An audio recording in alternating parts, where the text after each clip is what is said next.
ខ្ញុំចង់មក update stock ប្រភេទពួក iPhone SE2 ហើយនិង iPhone SE3 បងប្អូនអរគ្នាអា 4 គ្រាប់នេះគឺ SE2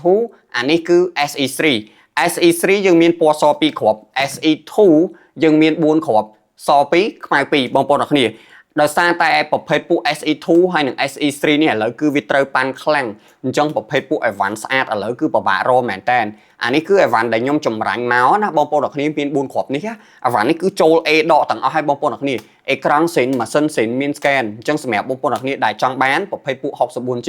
អាចតាក់ទងមកខ្ញុំបានណាទាំងសទាំងខ្មៅ Evan ស្អាតហ្មងអត់មានអីត្រូវ detail ទេដោយសារតែវាស្អាតអា2គ្រាប់នេះគឺ SE3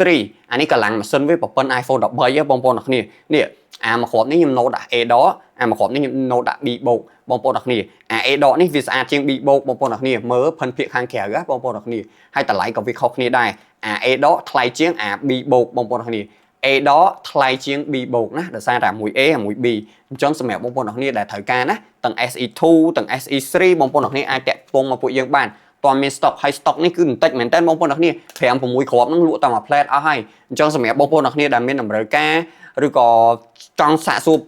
បន្ថែមឬក៏ចង់មកតេស្ត game នេះអាច download game មកតេស្តនៅហាងក៏បានដែរអ៊ីនធឺណិតយើងលឿនបងប្អូនអរគ្នាចង់ download PUBG download Mobile Legends នេះអាចតេស្តបានអានេះអាចលេង game បានមកឆ្ងាញ់ឃើញតែទូចអញ្ចឹងណាបងប្អូនអរគ្នាអេក្រង់វាទូចថ្មវាទូចប៉ុន្តែកម្លាំងម៉ាស៊ីនវាខ្លាំងបងប្អូនអរគ្នាអញ្ចឹងសម្រាប់បងប្អូនអរគ្នាដែលមានតម្រូវការឬក៏